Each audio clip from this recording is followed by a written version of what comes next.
All right, here we go.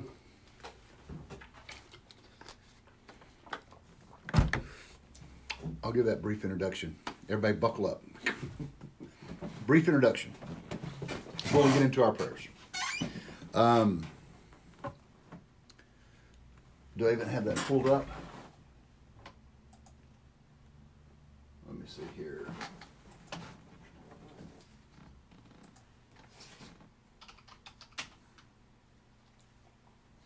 We'll leave it for another day. We'll leave it for another day. When we do Daniel. Because it's relevant. And there's Rosalie. Well, hello, Rosalie. She posted still. She lives in Michigan. And there's a thing called Upper Michigan, which is like Canada, really. And there's a place up there called Paradise. And then there's a place right outside of Detroit called Hell. And so she's between hell and paradise. Yeah, that's pretty good. All right, guys, let's get this show on the road. Tonight is the class you invite all your Messianic friends to, and your Christian friends and everything. They wanted to find Jesus in Torah. Well, I'm going to show it to them. This is just one class of, I think we'll probably do several. So I also have on the website, I put up Getting 57, but I'm going to read it. That's the one that before it has been translated down, watered down because of anti-Semitism. They had to take Yeshu Hanotri out of there. And I will go through why and how they did it. But today we get to study Torah for the sake of Israel and all Jerusalem. We'd like to use the merit of Ari Fuld. We'd like to give our Torah and the merit of our Torah and study to Stephen King, Abraham ben Moshe Gilla, Jason Shelton, Linda Fora, Hannah and Samantha Hong, Sean Maitland, Raymond Rosentrader, David Fay, Paul Navarez, Garrett Mattlage, Jordan Mattlage, Patience of Texas Oncology, Betty McCuskey, Lola, daughter of Justin Lakeisha Neal, Berea Wanstaff, Sylvia Arvizu, Nadine Freeman, Albert Bear, Billy Holt, Luke Sutherland, Noel Cardoza, David Douglas, Leanne Plemons and family, Tom and Karen Maitland, Carol Tickle, Larry Langberg, Juliet Navarez, Blake Highland, Leela Briscoe, Sam Peak, Yehuda Ben Matai Leah, David Jenkins, Jake Suarez, Jimmy and Joyce Rogers, Sally Talamontez, the Rogers family, Holly Ward, Damian Washington, Carol Scott and family, Rabbi Richmond, Maurice Greenwood, Gracie Bell Linder, Brett Richardson, Brandy Boots, Amanda Elliott, Carol's family, Baby Denard, Michelle Magnuson, Jim Marie, Kimberly Brown, Debbie January, Sandra Hirth, Jerry Matlett, Dylan Tickle, Amber Merchant, Terry Thomas, Celinda Sheffield, Louis Gutierrez and family, Aaron Price, Jathry Carroll, Sonia Kinsler, Dakota Miller, Lindsay Welch, and Brandon's family. Benson Ewan, Casey Grubb, Darlene Youts, Debbie Henson, Anita Jones, Jessica Ross, Rachel James, Terry Knight, Salvador Gutierrez and family, Phoebe Bridges, Jacob Ben Simca, Max Wagner, son of Marcy Wagner, Elliot Mattlage, Mark Mattlage, Emily Botova, John Scott, Jerry Gregory, Carla Manzanares, Jackie Cup, Nadine Freeman, Nadine Bot Miriam, Chad Jefferson, Alton Tillman, Beth Carmen, Elvia Rosas, Sarah Botsera, Brian McComas, Sherry Mayer, Dakota Miller, Shelby Williams. And that rounds out. If you have a prayer request, please print them on the screen there, and we'll get them on the list. Ruler, universe, and master of all masters, Father of mercy and forgiveness, we thank you, our God and the God of our fathers, by bowing down and kneeling, that you brought us closer to your Torah and your holy word, and that you enable us to take part in the secrets of your holy Torah. How worthy are we that you grant us with such a big favor? That is the reason we plead before you, that you will forgive and acquit all of our sins, and they should not bring separation between you and us. May it be your will before you, our God and the God of our fathers, that you'll awake and prepare our hearts to love and revere you. May you listen to our utterances and open our closed heart to the hidden studies of your Torah. And may our study be pleasant before your place of honor as aroma of sweet incense. And may you emanate to us light from the source of our soul to all of our being. And may the sparks of your holy servants, through which you revealed your wisdom to the world, shine. And may their merit and the merit of their fathers and the merit of their Torah and holiness support us, so we shall not stumble through our study. and by their merit enlighten our eyes in our learning, as stated by King David, the sweet singer of Israel. Open my eyes so that I will see wonders from your Torah, because from God's mouth he gives wisdom and understanding. May the utterance of my mouth and the thoughts of my heart find favor before you, my God, my strength, and my Redeemer. Amen. Okay, we're doing Jesus today. Now, Jesus is known in Talmudic and sage literature as either that man, the sinner, the wicked one, Hanotri, Yeshu Hanotri. He's got that, depending on they don't like to call him by name most of the time. Okay? Now, just like everything in Torah, Notri is not his last name, and it's not where he's from. Right? As the story goes, where was he born? In Bethlehem. Right? Isn't that correct? Is that how the story goes? Mm-hmm. Okay, so wouldn't he be Jesus from Bethlehem? Mm-hmm. All right. So Notri has the same root as the word Yetzirah, from formation. Now, we do know that Torah is an iteration upon itself, right? Psalms 139 says, "You created me back in front." So we read the story of Cain and Abel before we read about Noah and all his generation. Everything is like that. So the first time we encounter the exposition of Yud Hey Vav Hey, when we're digging down into the nth degree of it, is in Egypt. And there is a story in Torah about the Israelite woman who had union with an Egyptian. All right? And this son is known as the Mamzer. And Moses kills the Egyptian and is banished in exile. Right? And we know through Torah that everything there are things called Gilgal. Gilgal is not reincarnation. It is soul transmigration, fractal pieces of the soul. So Cain, his soul fractaled into the Egyptian that the Egyptian that Moses killed. He was his nephesh. Okay, Korach, which Cain's ruach, and Jethro was Cain's neshama. That's why Jethro was able to be redeemed. And so we know that Moses is the Gilgal of Abel. So now, back in the desert, we have the story of Cain and Abel again. The two brothers, the twin messiahs, rectified. All right?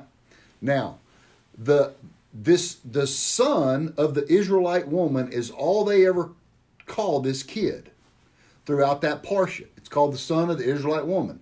And all he ever did was mock Moses. And the Kabbalah of it is that he made a hole in the hay. All right? What do you mean made a hole in the hay? Well, we have the word Yud, Hey, Vav, Hey. The final hay, the first hay is the first temple, Leah. The second hay is the second temple, Rachel.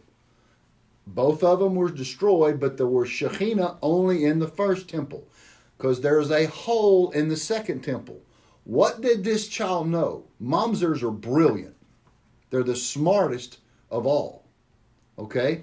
So what did this child know?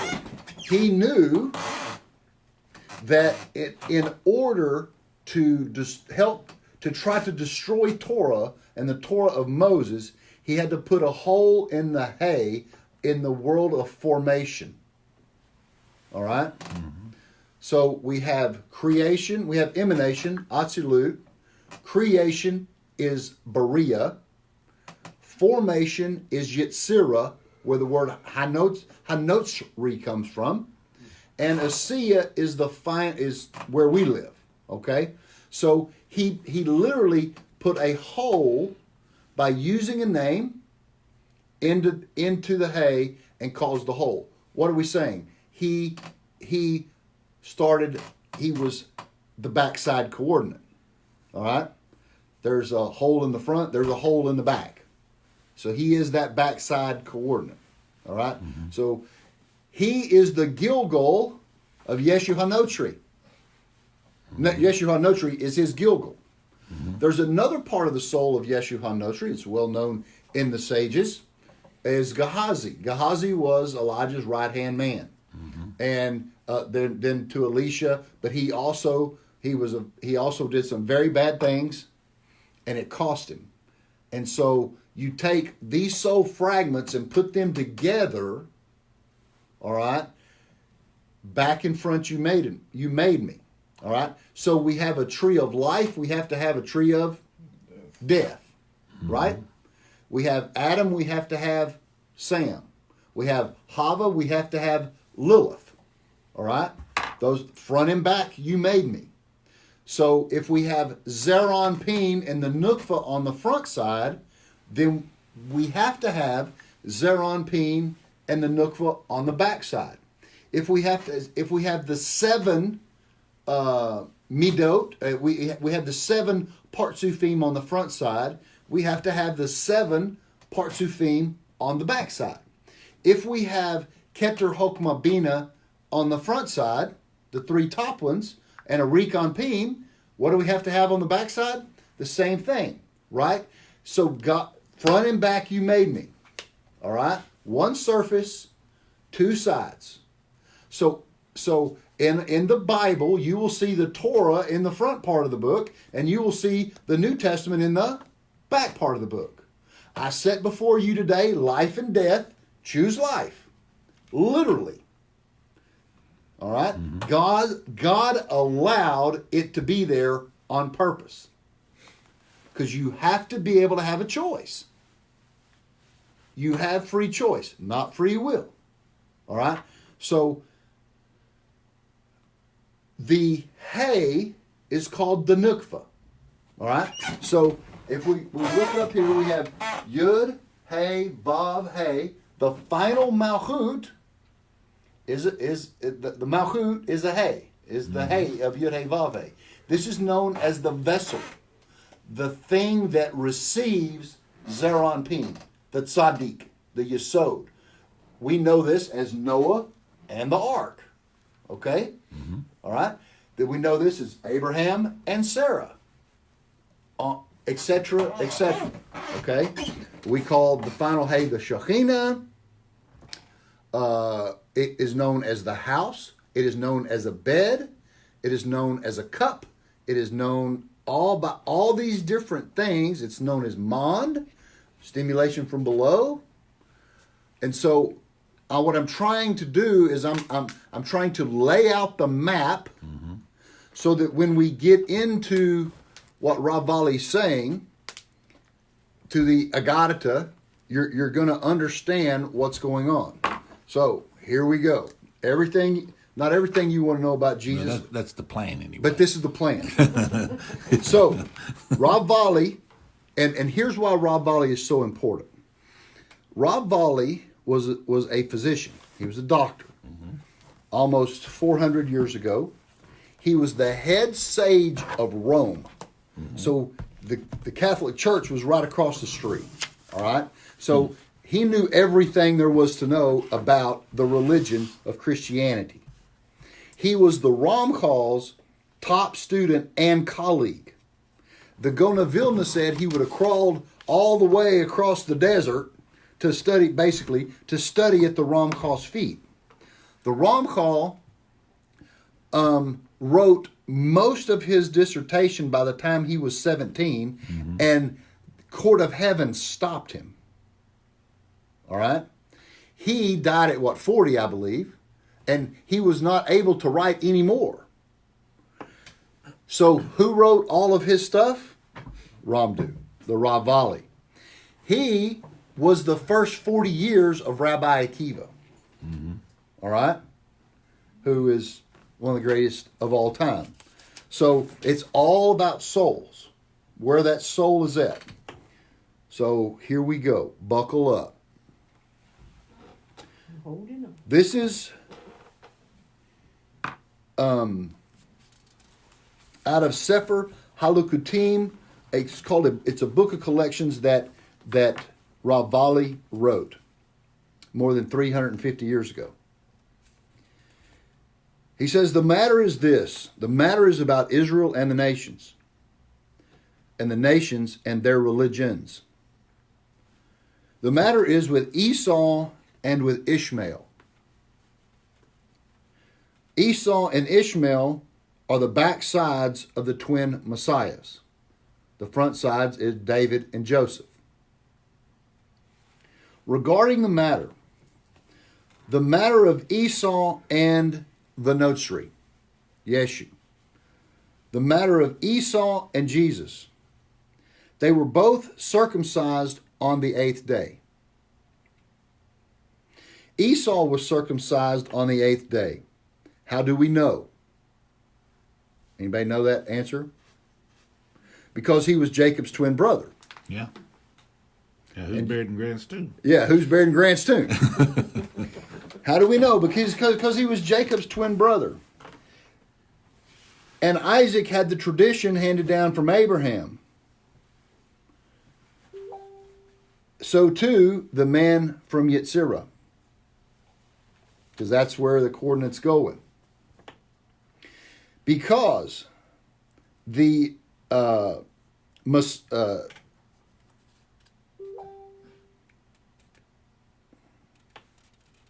because the man from Yetzirah is the Gilgal of Esau himself. The man from Yetzirah. Yeah. What is this? Because the man from Yetzirah is Esau himself, the Gilgal of Esau. Thus we see this by the letters of his name.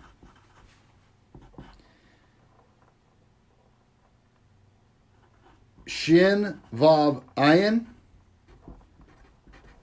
And if you add a Yud, Yud Shin Vav Ayin, they share the same letters. Why is there a Yud? Because that is the completed 10 Partsufim. He is the completion of all of Esau.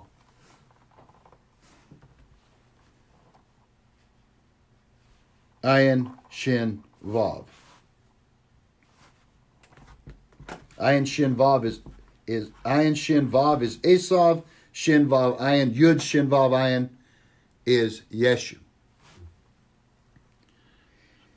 Why? Because he comes from the seed of the Jews.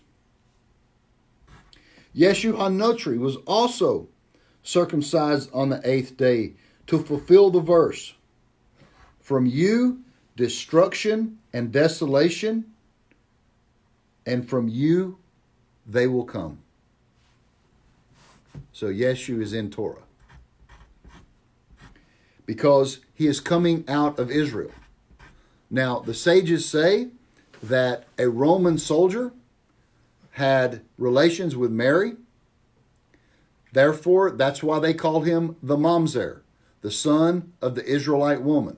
So we see in Torah with Moses, we have the Egyptian soldier and the Israelite woman that had the Mamzer, the son of the Israelite woman.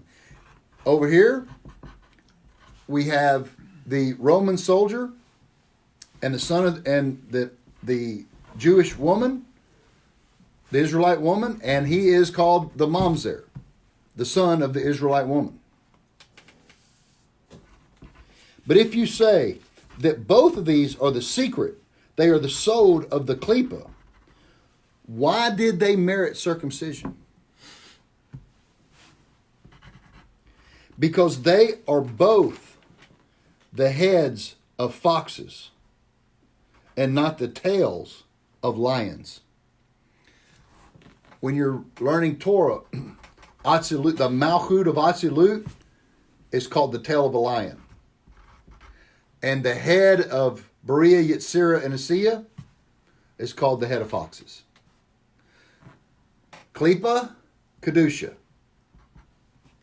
Creation, Absolute, Holy of Holies. Right? So both Esau and Yeshu are this side, Jacob, Joseph, this side. I made you front and back. Foxes are Berea, and they are the head of the foolish ones. Yeshu and Esau are the heads of the foolish ones, and the simpletons that follow in their footsteps. Yet in these roots there is a nitzot, a spark of holiness. How do we know this? Because the head of Esau is in the bosom of Isaac and Machpelah, where his head rolled into. Therefore they are circumcised and found in them a good thing, and it will not be lost from them. Because those that are their end, because those that are drawn to them because of their bitter death. And that is the reason that those are drawn to them. And they then nullify circumcision as a requirement. Those that are drawn to Yeshu nullify circumcision as a requirement. Just ask Paul. Yeah. Right? Even though these men are circumcised, and they, neither one of them never said not to be circumcised, those that follow them nullify circumcision. Okay? That's one of the traits. Because of the death that they required. And all of the evil is coming out of the heels of this holiness. Because the Orla is the Klippa, and they want to keep it. You don't have to be circumcised, right? Because these hills of holiness is considered the head of the Klippa. And the little of the good is what keeps these people alive. But it is nullified because it is so minimal while they are alive. And their tikkun is only that through them being broken by death and the nitzots returning back to Klal Israel. Because the divine mind will not lose any part of itself. Do not ask the question, because Yesod is also the secret of the end and the edge. If so, how is it possible that these sinners are written in such a truthful text? It is because Yesod ascends all the way up to Da'at, but that is not the case with Netzach and Hod. What is he saying? Netzach and Hod are the right and left legs, right? But they're actually the right and left testicles. Yesod is in the middle. Okay? When Yesod is erected, only the tzaddik is elevated. Okay? Netzach and Hod is not elevated. The twin messiahs have to come in, and then that goes up. These two do not elevate. Esau and Yeshu do not elevate.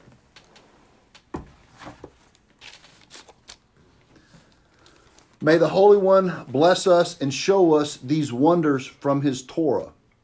Psalm 119:18, the secrets he will show from his Torah.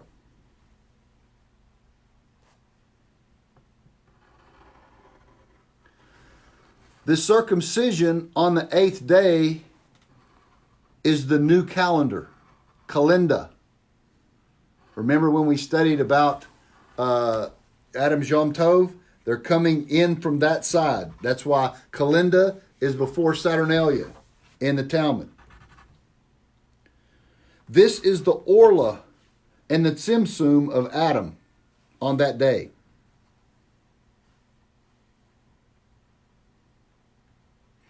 This is where Jesus is listed in the Catholic literature as having received his circumcision.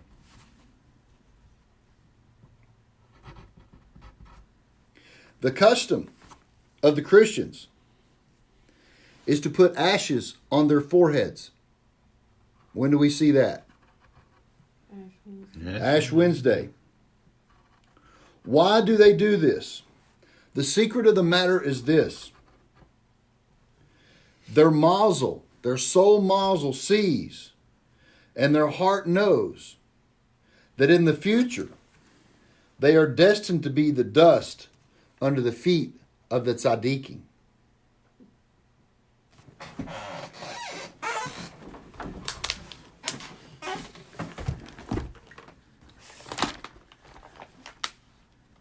Isaiah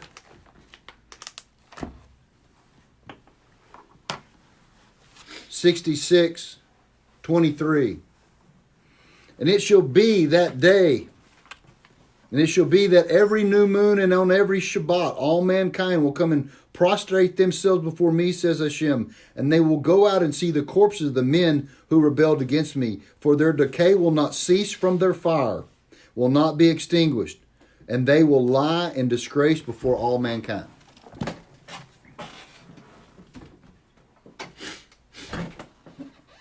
The affliction of the monks to the extreme. You know how y'all saw the Da Vinci Code. Mm-hmm. The affliction of the monks to their extreme. And they wear robes made out of horsehair. All these intend in their acts.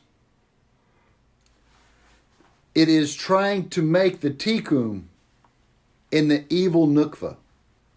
It's trying to make the tikkun in the evil nukva on the backside, which is the secret of Esav, who wore a coat of hair. Remember? Mm-hmm. They are the worst of all, because they are the lowest level of that side and fools. Because all of their intent, they have no portion in the realm of thought or consciousness to keep themselves in the physical with suffering. Those are called the Jesuit. No, these monks are the ones that keep themselves in the physical with suffering. Therefore, they have no elevated consciousness, is what he's saying. And then there are those called the Jesuit. These are the more elevated ones. They are at the head level of the Klippa. Therefore, they are part of the Klippa's collective thought. They are the majority of the wise men in the external wisdoms. But the Torah says that the sacrifices of the evil ones is an abomination. What is this offering that they have? What is this sacrifice offering that they have? It is their Kiddush cup. With their wafer they put in it. And there they say, it turns into blood and it turns into flesh. They are cannibalistic. They are eating humans. Certainly, this is the mazal, that they are prophesying and they do not know what they are prophesying. Every time they use this Kiddush cup. They're prophesying and they're not knowing they're prophesying. Yes.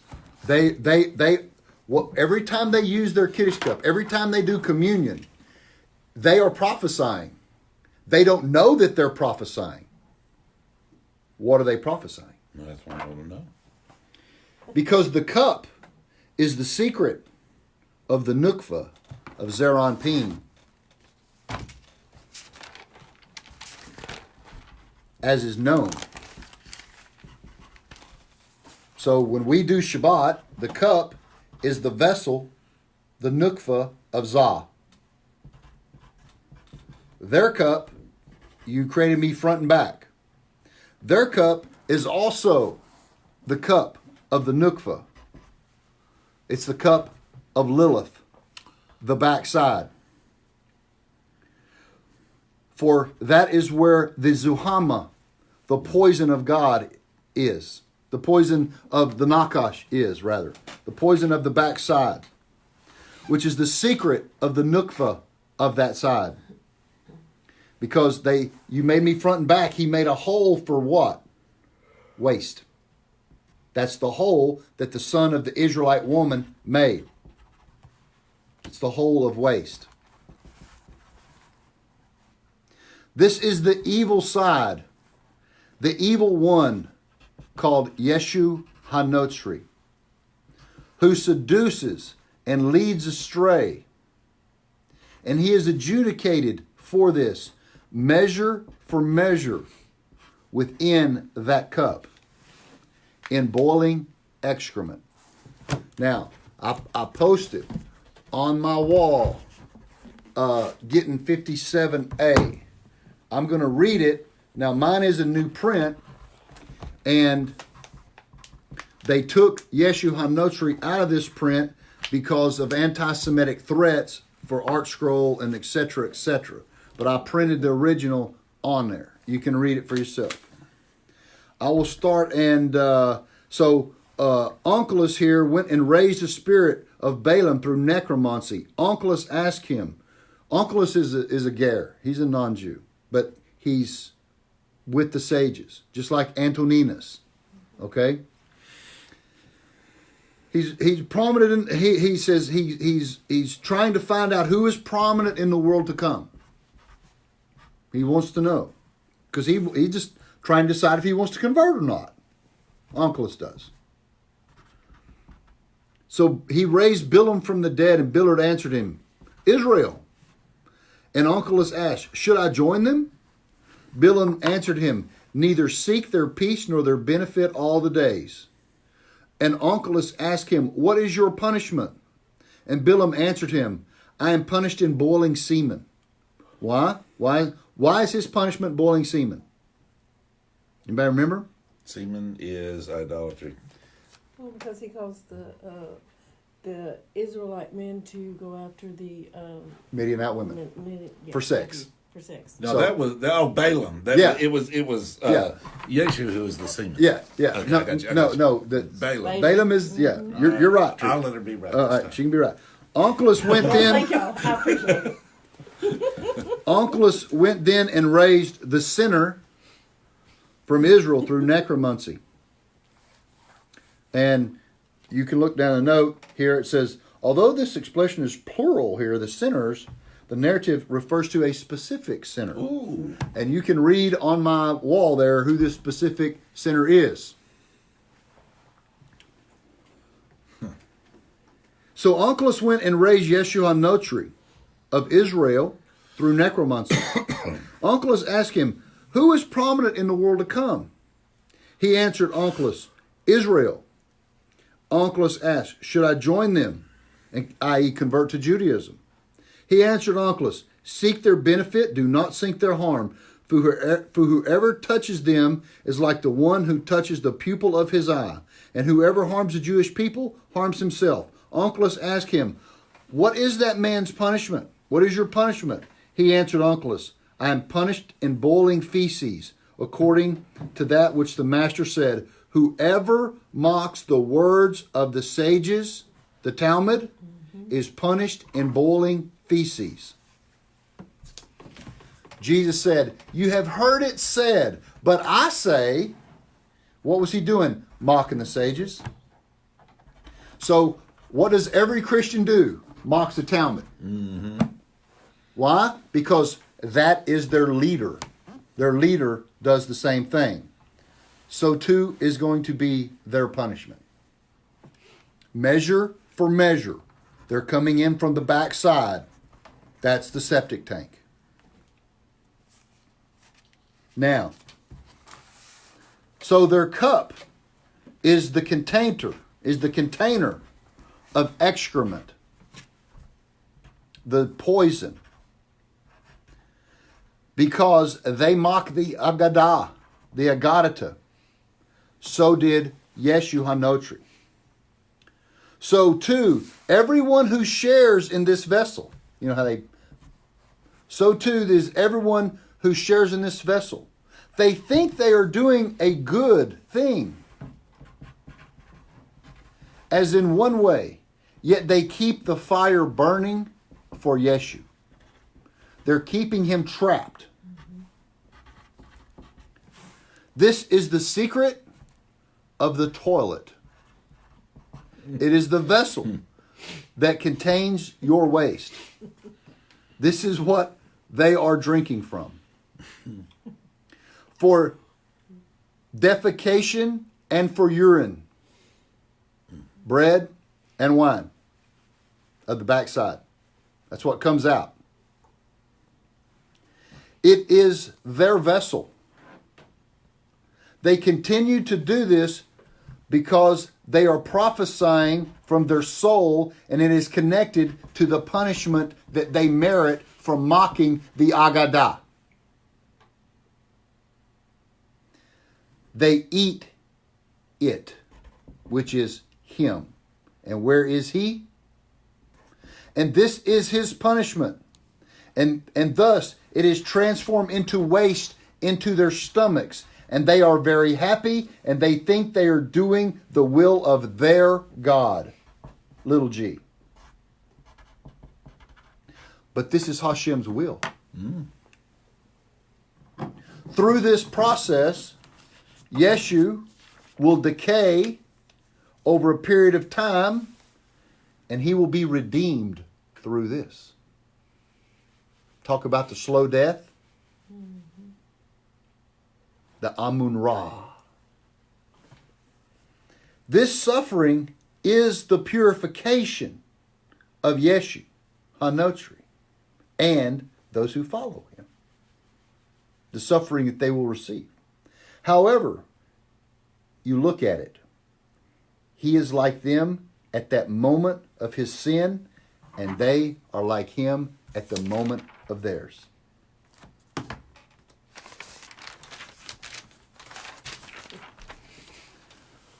Thus, we come to the secret of the ever-turning blade of the Garden of Eden.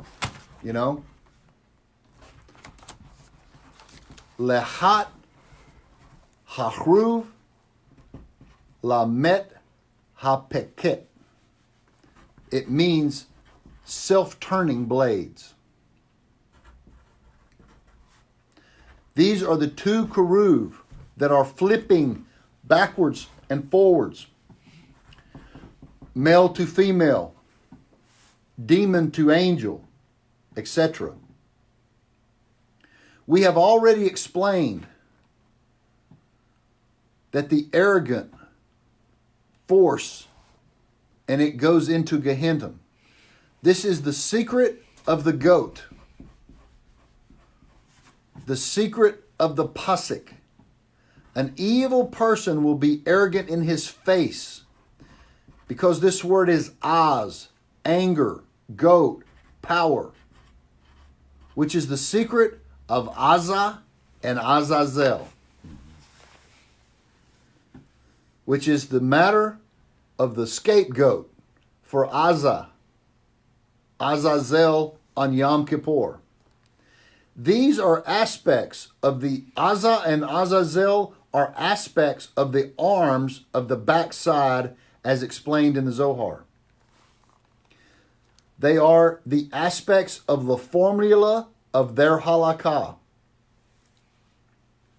Just come to me. All you got to do is come to me, right? Mm-hmm. Come to the arms of Yeshu, right? Mm-hmm. This is the same as a woman's hair, because a woman's hair is sexually exciting. It reveals what's not supposed to be revealed if it's exposed. If you conceal it, it conceals the matter. If you reveal it, it reveals the matter.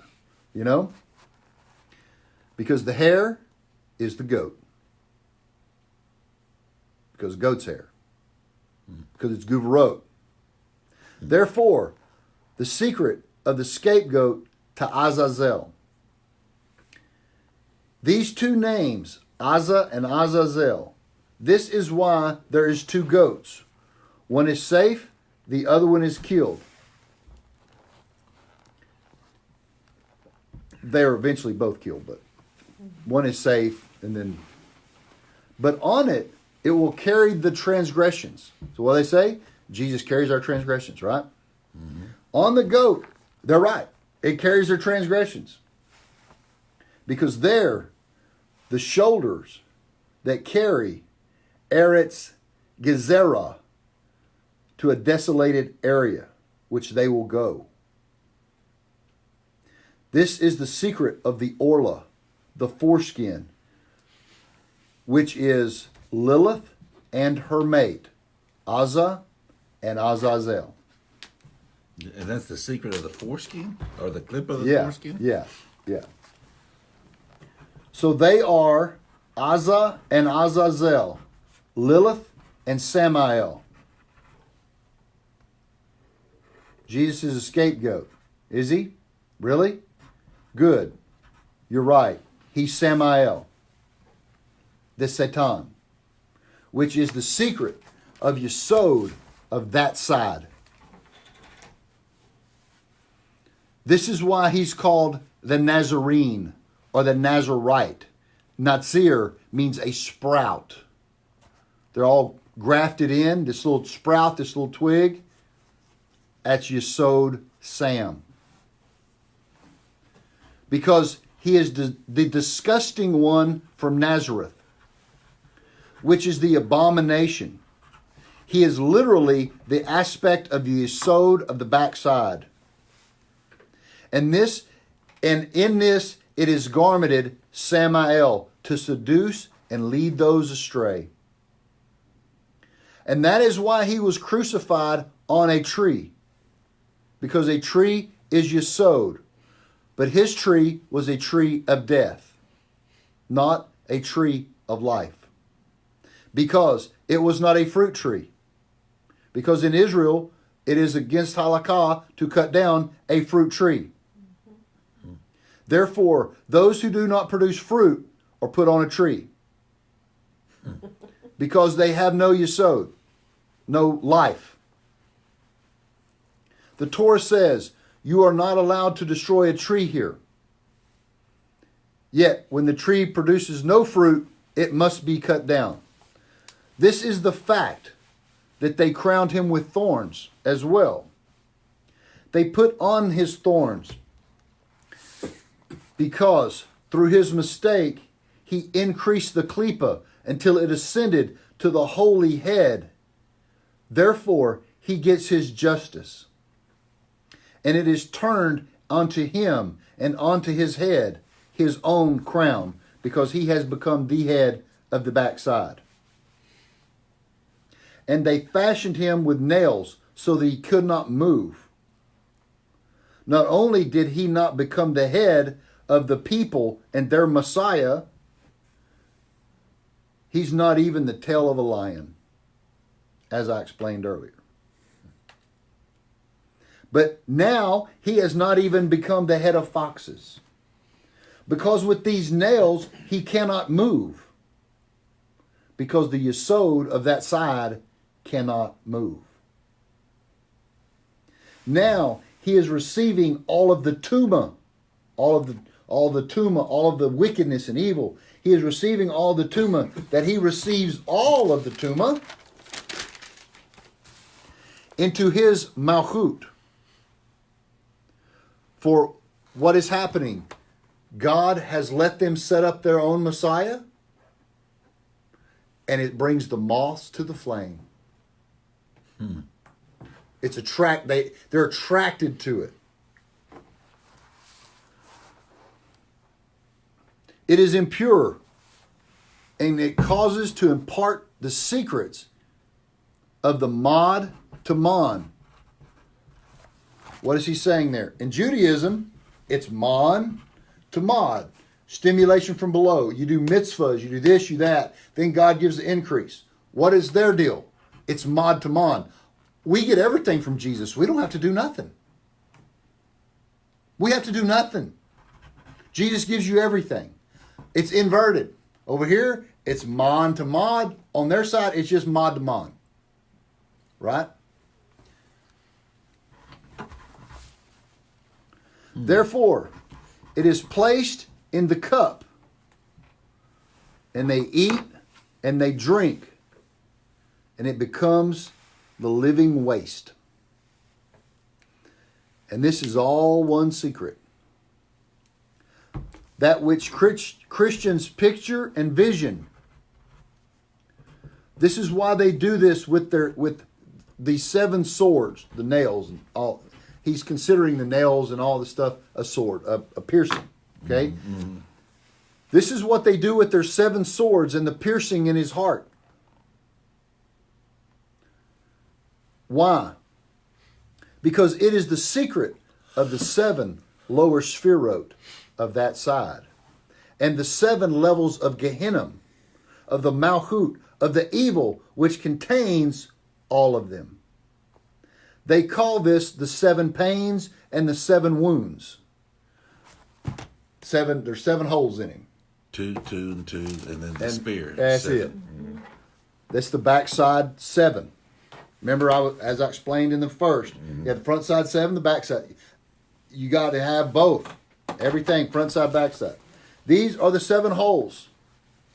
Each one is certainly his torture and continues to torture him because they continue to crucify him. That is why Christians paint and mock and scoff the women that are holding him in captivity. They are holding him there. If Christians will quit worshiping Jesus, he would be freed. Mm-hmm. Now, remember, we're talking about the secret of the karum of the double-edged turning sword here and what's going on. The keruvim is the upper 3. There's the upper of the backside. And it is fitting to be rectified because these are the upper 3 sphirot. This is the secret of the keruv and the ever-inverting fiery blade that guards the path to the tree of life. These are the closest to Kedusha, and they guard the way to Kedusha. They are guarding it like the path that is the shell that protects its own fruit. They are called, for the keruv is like the word krovim, which means it is close to, like the same word for relatives. You're close to. Both are products of the same phonics in Torah. They are the secret of the Hokmah and Bina of that side, and the flaming blade is the crown of that side. Therefore, the angel called Katriel, Sitra Katriel, the angel of Keter, that means God is my crown, and Adam Blia'al on that side. But behold, Adam Blia'al, there's Adam HaRishon and Adam Blia'al, right? But behold, it is easily inverted to Kedusha. However, it is the secret of Adam Blia'al, made with the 2 words, Baal Ya'el, because he doesn't merit to ascend to Kedusha, even the best of those that follow him, because he's Samael. Even the best Christians out there don't merit. But only those that work it and guard it merit. These are the gerim, the arms of the sword. because literally and they become literally the ever turning sword, knowing further that every turning blade is a reek on peen of that side, and it is known why it is called methak peket, because it is allowed to do inverting. It is a membrane of Noga, and it goes in two directions. It pulls into Kedusha as in a state of Zivug, which is like the Malach Habrit, the angel of the Brit. So the Gerim can pull into Kedusha. That's the Malchut. Malach Habrit is the Malchut. And sometimes in, and sometimes it goes out. And the reason it goes out is to collect the Nitzot sparks and then pull them back in and feed the Kedusha. And the honor of God is to conceal this matter. So don't tell anyone what you are and what you do. What are we? We are the Keter Hokmah Bina of the backside that guards the way to the front side. And Christians are the Midot and the Malchut of the backside. They're the lower seven. All right?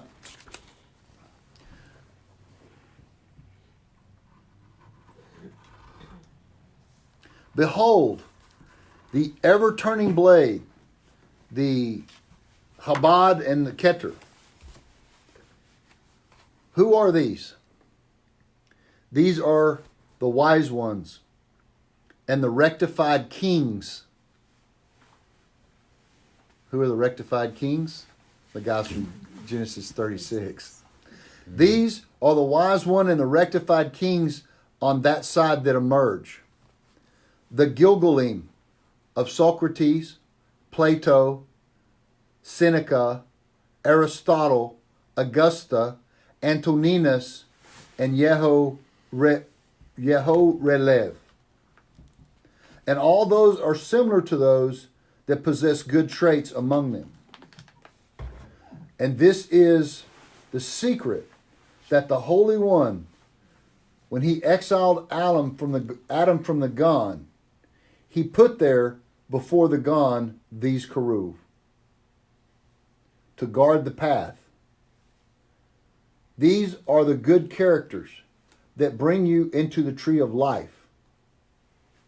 And they are as if it is to say, look at the rectified Goyim at the gates. This is the sod of Gerim in the gate. These are the wise rectified Gerim.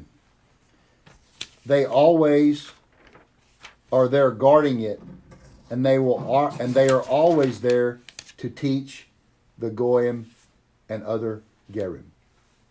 And the Torah is amazing, and the sages are amazing, and we'll continue with more next week.